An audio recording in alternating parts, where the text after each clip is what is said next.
What's up, folks? Wizrrd here. I've had a couple of requests for some Borderlands 3 builds, so today I'm going to give you a couple of Amara builds that I enjoy a lot. We've got one run and gun, and we've got one melee build. But I'm also here to give you the tools, if I can, to understand the key parts to a build, the linchpin skills, so that you can tweak the builds that I give you or other builds that you find online, or even just build your own with a fundamental understanding of what's important, why they're important, and, just that whole general mess. I'm jumping right into it. We're going to the green tree first, which means I'm going to talk about melee in general first. There's 4 skills that are critical to a melee build. It's this one right here, find your center. This one right here, blitz, the capstone of the green tree. This one here, which is maybe more important than both of the other two, immolated fist. And the 4th one is right here in the purple tree, ebb and flow. With these 3 skills right here, the 2 green ones and the red one, this one's given 100% bonus, this one's given 100% bonus, 75% bonus. It's just a bunch more damage. But each of these skills also gives some other important thing. It's not just the damage boost. This one gives you extra melee range. This one also gives you extra melee range, although it's a little bit less direct. It lets you dash, so you can attack from further away and get the attack in. And these two do stack on top of each other, so you can get pretty good distance away, like not even short range. I would say more of a mid-range punch going on. And it's fun. I mean, this one does have a little bit of a cooldown. 10 seconds apparently, but that's not that big of a deal, especially you initiate, you're getting into the fight fast with this. It can also be used to do things like jump really high up in the air and melee something out of the sky, but they also let you do a lot of extra damage. This one here applies your attuned element, which means whatever element you have socketed in on your character itself. That's your attuned element. This applies your attuned element to your melee attacks. It starts by default on shock. You get fire from the red tree, corrosion from the green tree, and ice from the purple tree. When you put that on, now your attacks do that type of damage. Your melee attacks do that type of damage. It's huge. It's huge for a bunch of reasons. Perhaps most notably with the melee is right here, no mistakes in nature. When you apply a status effect, you increase your melee damage. Now your melee attacks have a chance to apply a status effect. So your melee attacks are improving your melee damage. This one I wouldn't say is critical to the build, but this one is. And you got to get there somehow. If you're doing a melee focused build, especially if you're doing a purely melee build, then you want to go straight into this all the way.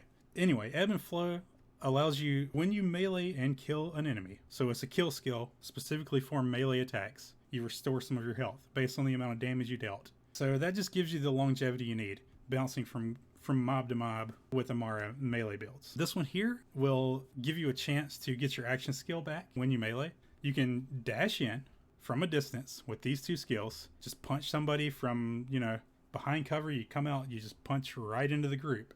Now you phase slam. You've probably gotten a kill from that, which will probably give you some health back, right? And now you just start punching other dudes and you're going to get slam back faster. And you just use slam every time you get it. Unless you're in a tight spot. If you are in danger of going down, keep meleeing, because phase slam has like a 2 or so second activation and you can go down in that time. It's really lame and it'll use up your action skill too. So the cooldown will start and you're down.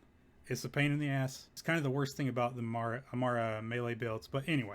That's the melee focus stuff. This one here also, what does this one do? Activating an action skill stacks melee damage. Right, so when you face slam, you're just upping your melee damage more. This one adds more damage of your attuned element to your melee damage. So all of these are melee things for the purple tree. So there are, like 1 or 2 other good skills in the purple tree, but it's very melee focused. Way more so than the green tree. If you are not doing a melee build, I don't know if I would. I mean, maybe this. It's not that there isn't good things, but if you do not want to play melee on Amara, Enlightened Forest, it's not my go-to anyway. If you're playing with a group and you want to be the tank, this skill here will help you do that. It just taunts enemies. You add more damage when you take damage. It stacks. So, in general, not the best skill, I don't think, honestly. But as I mentioned at the beginning of the video, the requests were for Amara builds and Zane builds. Zane has a skill that ups his damage when he's attacking enemies that are not targeting him. So Amara and Zane have a couple of skills that can really work well together. If Amara's keeping the focus on her, then you're upping your friend's damage. Now to wrap up the purple tree, we've got this skill here, the capstone, clear the mind. Personally, I think this skill could have been a lot better. I think it's honestly the weakest of her capstones. That isn't to say it doesn't have some potential. It does. But I'm not, if this is as far down the tree as I'm going, I'm not putting another 11 points in this tree just to get this capstone. And that is something that I would maybe do for at least these two. So yeah, it lets you ignore enemies' elemental resistance. And why I think this is truly important, or the best use of it, I should say, in my mind, is in combination with this skill here, One with Nature. So this increases your max health, but that's not the important part. It also increases your resistance towards your attuned element. So normally, you don't want to have your attuned element be the same element as the enemy you're fighting, because they are going to be resistant, most likely, to the element that they are dealing to you. So let's say you're fighting a lava monster. They have fire resistance, and they're also dealing fire damage. So this, if you attune fire, you are now going to be taking less damage from that fire monster, or enemy, or whatever, I don't know why I came up with lava beast as the example, but stick with me here. You're going to be taking less damage from this fire enemy, but you're also going to be doing less damage to them with your fire attacks because they are resistant to their element. Except, if you have the capstone, now they are not resistant to the fire. These two skills in conjunction with each other, I think, work really well. You're upping your damage resistance, and you're not hampering the damage you deal. In this case, you're going to want to cater your elemental skill to the type of enemy you're fighting. It's not always that critical. I wouldn't say you have to do it all the time. If it's the heat of the moment and you got a lot of fire on you, it's obviously not worth changing. So that almost wraps up. That does wrap up the purple tree. Things we need to talk about. One more skill is in the green tree here, and that is Guardian Angel. Guardian Angel is one of my favorite skills from Amara, but it's the kind of skill that the better you get at the game, the less helpful it will probably be. It simply just revives you. If you go down, it revives you, and it's got a 2-minute cooldown, which it's a decently long cooldown, and it's not doing much, because if you're really good at the game, you're not going to go down. Anyway, I think it's worth remembering. If you're going down the green tree anyway, you may as well drop a point in Guardian Angel. What else we got? We've talked about the red tree a little bit with Immolated Fist, so let's go down the red tree now. I'm going to start with actually my number one favorite skill from Amara, and that is Sustainment. Dealing direct elemental damage heals you. For one, this will make your melee attacks do elemental damage, so you could go down here. I really think Ebb and Flow works better, specifically because that's a good 11 more points that you'd have to put in this tree to get there, and none of these 4 have anything to do with melee. In fact, pretty much all the rest of this tree does not help melee much at all. But where this does come in is with guns. So if you're using an elemental gun, as long as you're shooting an enemy and not missing, you're going to be healing yourself faster than they're killing you. And the brilliance of this is when you bring in skills like this one right here that change some of your gun's element to your attuned element. Now every gun is an elemental gun. Sustainment, really you could get away with just 1 or 2 points in it, and it'll be healing you plenty. I personally like to max it out. I just like the little bit of extra safety that comes with it, because the truth is, with this build, with elemental healing you, it can feel a little rubber bandy, because you'll be unloading, you're healing fine, it doesn't feel like you're even really taking damage, and then you got to reload, and as you're reloading, you get, you're dropping down, it's like, whoa, okay, and it bounces right back up. It just keeps going back and forth, the health bar. Force Expression does a similar thing. It just gives you 18% more damage of your attuned element. This one converts it, so you're not doing any extra damage. You're just diversifying the types of damage you're dealing, which is good in Borderlands 3 in general. The thing is, using this build, you're going to want to use elemental weapons, but there are some really good legendaries that if it drops, you may as well use it, even if it's not element, as long as you have this skill. But really, when you're using an elemental gun too, you're going to want to make sure that you cater your attuned element to be a skill that is not the same as the gun you're using, which may mean that you end up prioritizing not even using a specific element on your guns at all, and then you can just leave that one attuned. That's nice when it works, but Okay, so last one in the red tree, we have Dread. The reason that this skill is noteworthy is not because of what it does, but what it does is when you grasp an enemy, so this one's only if you're going to use phase grasp anyway. So if you bubble an enemy, the person that kills someone in a bubble gets their magazine instantly reloaded. Not mind-blowing, but not bad. It's not having to reload for one magazine is great, sure. But the reason it's good is because you're going to want to tell your friends in your co-op group that you have this skill. And now they have an incentive to shoot the bubble. And I mean, it's not that they didn't have an incentive anyway, but it's more of an incentive. They gain an immediate benefit, and depending on who they're playing and their build, it could be a big difference then I have to reload once. I would put a point in this skill and tell my friends that, and what I am doing is giving the bubble a sort of taunt. So now your friends are going to be targeting your target as well. Something to keep in mind. Let's go to the blue tree. The first two up here at the top, I highlighted them specifically because they are how you gain rush stacks. And there's a bunch of stuff that references rush stacks in the blue tree, but they don't tell you how you get them, except for these two skills. Of course, they're the top, but you know, I'm just highlighting them because it's a good idea to kind of try and stick in your memory that top right, top left, these are how you get rush stacks. They also give you benefits for the rush stacks. Now, what rush stacks do depend on the skills that you have. This one makes it so it increases your reload. So the rush stacks don't do anything until you use your action skill. And when you use your action skill, they do a thing in most cases. Like I say, rush stacks get complicated. I'm not actually going to go into full explanation of how they work. The point is, if you end up liking the blue tree, remember these two are how you generate rush stacks. Laid Bear, one of Amara's most important skills across the board on any of the skill trees. Laid Bear gives you, if you put max points, I think it's 3 points, then it's going to be a 25% damage bonus to anything that you hit with an action skill. Action skill damage specifically, so anything but the bubble. This gives a 25% damage bonus, which, if I remember correctly, is multiplicative. If you don't already know, just trust me, it's better than additive damage. The reason that it's above and beyond good, though, is because it applies to all damage to your target. So if you're playing in a co-op group, now everyone in your group is doing 25% more damage, and that's just great, especially against bosses. Laid Bear is good in general, though. Even if you're playing solo, 25% extra damage is not something to shrug at, especially 25% multiplicative damage. Now, finally, we have Avatar. And Avatar, first it increases the number of rush stacks you can have, because by default, these two just give you a max of 10 stacks. There are ways to raise it even above 20, but with this, now you have 20. And what the skill does, though, that's not the important part of the skill. It allows you, let's say you run in, you use phase cast, which is the skill associated with the blue tree. You phase cast, now like a second, 2 seconds tops later, you can phase cast again. Even before the cooldown, like your action skill will be on cooldown and you can just cast it again. First of all, it's just a lot of fun to be able to use your action skill when it's on cooldown. There's just something about it, man. It's just fun. It's kind of like meleeing people from a long distance, or this one that I forgot to talk about. We'll get to that one.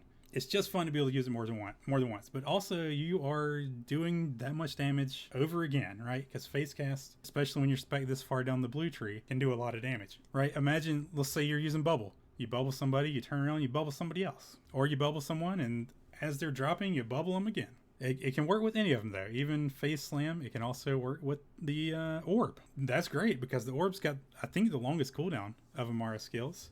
I don't believe that you could cast orb while there's already an orb out. But once the orb goes away, if you have Avatar, you can throw it out again instantly. And in a lot of fights, that's going to make all the difference. You will still have to wait for a full cooldown after the second use. So when you're using your second action skill, be sure that you use it quickly after the first. Or try to anyway, to get the maximum benefit. So the orb may not last long enough for you to kill, say, a group of a couple of badasses. But 2 orbs probably will. So now we've talked about each of these skills, except for this one. So the reason I've got this one highlighted is simply because it buffs your entire team. And when you get a kill, you get extra movement speed. I think it's 10% total if you max the skill out. I think it's 3 points to max the skill. So when you get a kill, 10% more movement speed for you and your team. Not that big of a deal, but much like using your action skill when it's on cooldown, it's just fun in this game, or any Borderlands game, to just be able to move faster. So that's great, and you can give that bonus to each of your friends. Zane has benefits from movement speed. He can boost his own movement speed quite a bit in several different ways. But you know, you giving him an extra 10% every now and then is not a bad thing. And he can up his damage based on his movement speed and also his accuracy. That one I feel like is a little less important, but you still can. That's Amara's linchpin skills, I would say. If you're going to go down the green tree, if you're doing melee, make sure you get these two. And if you're doing melee, go down the green tree. Also, if you're going down the green tree, you may as well get Guardian Angel if you go this far down. If you're going down green and purple tree, make sure you grab one with nature, and also clear the mind if you're going all the way down the purple tree. So blue tree, if you're going down the blue tree, make sure you get Laid Bear. Now, if you just got a few points left, it's okay to just dip in a little bit. Maybe get some reload speed, maybe get some action skill cooldown. You know, these things, they're not bad. But if you can afford the points and you're going in the blue tree, get Laid Bear. And you can make builds around Avatar. If you're going down the red tree, then first of all, melee, you need that. You need it. If you're playing a bubble build, make sure you tell your friends that they gain a benefit from attacking your target. And make sure you get sustainment, even if you don't like elemental weapons that much. But I would argue if you don't like the elemental weapons, maybe dodge the red tree. In fact, you maybe would have more fun with a different character if you're not a big fan of the elemental damage. But you know, you play who you want, man. Amara is the melee build. If you're going down the purple tree, maybe think twice about it if you're not playing the melee. But there is some good things. Again, you can tiptoe in. There's a pretty cool ice build that you can make. Now let's jump into the builds that I've made for you. I think that this one is the melee build. Yes. Okay. As you see, I've gone heavy into green and purple.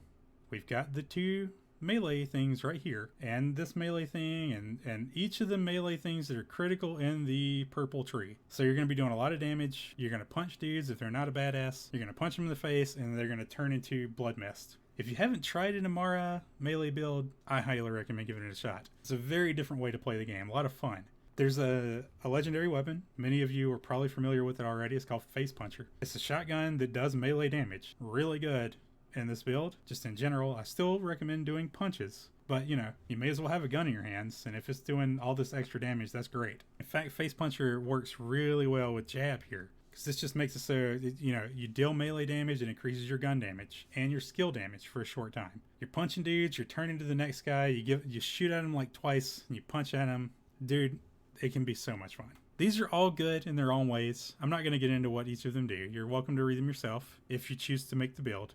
This website is Loot Lemon, by the way. It's a great website for builds and for gear. I would say Helping Hands is worth noting. Use your action skill a lot, right? Face Slam as often as you can, or whichever skill you prefer. Face Slam is going to get a benefit from your melee damage. So I would recommend at least trying Face Slam or Fracture. I like Fracture a lot. It's one of the Face Slams. Any of the green ones, any of the green skills should get a bonus from your melee damage. It's not critical you use it. If you prefer one of the other skills, especially Bubble or the Orb, you could get the Healing Orb. Could be really good for a melee build. Nothing else extra critical in the purple tree that I haven't already talked about with you. I would recommend dodging this skill right here and also this one. I guess let's talk about the order that I would take these skills. If I was starting at level 1 and my goal is this build right here, I am probably going to take this skill first, specifically 5 points here so that I can get ebb and flow, and then I can heal when I kill guys with punches, right? But I might, if it feels more like my punches are weak, early game is unlikely to happen, but I would kind of play it by ear. If I feel like I need more healing, I'm going to get this. If I feel like I need more damage, then I'm going to get these first. And that's simply because these melee damages are further down the tree. You get this one quickly. It also combos with this one. So I would get, if I want more damage, I'd start here. If I want more healing, I'd start here. And whichever one I don't start with, I'm going to get the other one next. But you don't have to max it out. Just getting 1 point in it can make a difference. And then you can add more points as you feel like you need more healing. Yeah, so I'd get those, and then I would start in on the green tree. Just take what you want down the green tree. It doesn't really matter that much. This one can be good too if you're kind of wanting to do, like you want to focus melee, but you don't want to just do melee. You want to use some guns sometimes too. This one's great. If you want to drop 3 points out of there and 3 points in here, that's fine. Nothing wrong with that. When you get to where you can get this, definitely do. And when you get to where you can get this, definitely do. And if you're doing the gun build, make sure you grab that too. And like I say, Guardian Angel. Start with one of these, either healing here, damage here, and then do the other, and then go down the green tree until you get this. Now, if I remember right, I put some more points in here after that. I would save those and start going back down the purple tree again and get these melee skills at least. Once you've got each of these melee skills, then you play by ear, whatever you want. Finish it up with those, finish up with what's left in the green tree. Either way, you're gonna be pretty high level by then. You're gonna have a better feel for what you do and don't like. So that's the melee build. I like Fracture on it, but like I mentioned, Face Slam can work, and the other action skills too. Maybe you like Bubble a lot. A lot of people like Bubble. It's really good. But with Fracture, I would use Expedite, which I've heard is buggy. One way or the other, there's not really a better option for you, I don't think, on what you have unlocked. But use what you want. This one's not that critical, but it just gives you faster cooldown when it, if it does work. And then I would default to Ice probably, but again, you can cater this to your enemies. Okay, so let's go to the Run&Gun build for Amara. The Run&Gun build for Amara trades the purple and green tree for the red and blue tree. Now, there is a version of this that goes heavier into each of these trees, but I do like this one. This in general is how I would build an Amara today. Obviously, the core strategy to this build is healing yourself with elemental guns. That's the primary focus here. So you want to make sure you're using elemental guns, and you're going to want to make sure you're hitting your targets. If you do those two things, you're going to be alive. It's not going to be a problem. Now, shorter reload is important. There are some guns that have a fairly long reload speed, or reload time, I should say. And I'm not saying to outright avoid them, but, you know, make sure you've got some that have a faster reload for the tighter situations. But that's going to be helped a good bit by these two skills right here, giving you faster reload anyway. The red tree is giving us a lot of elemental effect chance and just some extra elemental damage. It's converting our damage from any gun into an element so that it'll heal us. The blue tree will help us do more damage, both with a bunch of action skills, because I would use face cast with this build. But again, you know, there are variants here. I would not recommend using any of the green ones with this tree. Bubble can be good though, and the orb can be good in any build. Honestly, the orb is kind of absurd. Against some bosses, it does a lot of damage. It's really that it does damage for a sustained period of time. Phase cast is so fun when you're mobbing, dude. Very worth trying phase cast before you try others anyway. You know, rush stacks are happening, but it's not really why we're in the tree. We're in the tree partly for reload. We also want to use our action skill more than once. Laid Bear's great, right? There's just a bunch more gun damage here. So, why are we in the green tree? Well, part of the reason is because we're using our action skill so much. This phase cast is a 28-second cooldown. That's pretty short. And you get to use 2. This here gives you, with 5 points in, gives you 66% damage resistance. But it's only active for 15 seconds after you use your action skill. That's okay. 15 seconds is half the time that your action skill is cooling down. And you get to use it twice. Now, you do still have to wait through that time. The way that I would run this build, honestly, I would phase cast, and I would actually wait a couple seconds. You can see all of the skills have a timer down below your experience bar. So you can see when this runs out. And I would make sure that I phase cast again before this runs out. Then you would have to wait 28 seconds, which means there's going to be like, what, 13, 14 seconds, something like that, where you don't have the damage reduction. It all just combos together in a really fun way. Like I say, run and gun. This is not a long range build. This is a mid-range build. I prefer it with fast fire rate weapons myself, but as long as they're elemental, use what you like. So where would I start? I think, honestly, because sustainment is so far down the tree and it's the core that the whole build is based around, the primary core anyway, the first pillar of the build, if you will, I would go down the red tree first. And I would start probably by putting a single point into infusion so that all of your guns will have an elemental stat. Then I would start going here and just work my way down the tree. Probably 1 point here, 4 points here, and then come down this way. This is just a filler.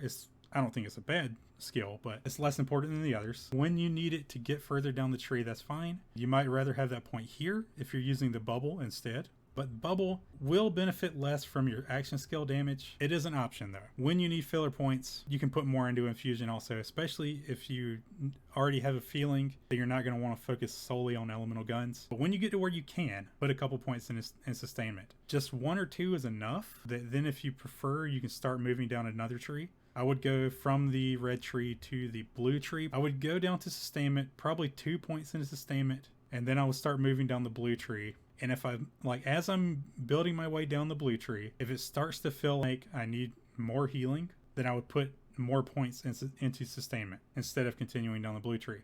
Of course, these 2 blue skills are going to help your reload speed a whole bunch. So if you feel like you need more healing because of your reload time, this is just as helpful, perhaps more helpful even. Build your way down the blue tree. Not too important what order you take them in, but I would get the furthest down skill you can each time you can spend a new point. So these will maybe be some of the last ones that you max out. Make sure you grab Laid Bear all the way to max, and then you can fill in the gaps as you will. Once you've gotten to where you've got 2 points in this, and once you've got an avatar, maybe worth going down the green tree before you start finishing up these trees. Of course, once you've gotten that deep into 2 trees, you've played all the way through the primary story of the game at least, probably anyway. It just starts to be less important. And you'll understand better the character and the build and just what you want. I'm not saying that the other skills aren't important. They all make a difference in the build. And I highly recommend trying max level builds. They can be so much fun. That's the Run and Gun Amara build. Let me know what you think in the comments about this build, the melee build, and just the linchpin skills in general. Did I do a good job of explaining some of the finer details with them? I'm putting you in my shoes. These are the things that I think about when I'm making a build for Amara. I'm going to do the same thing for a Zane video, so hold on to your butts. That one's coming soon. Thanks for being here, y'all. Sub if you haven't, if you like the stuff. See y'all next time.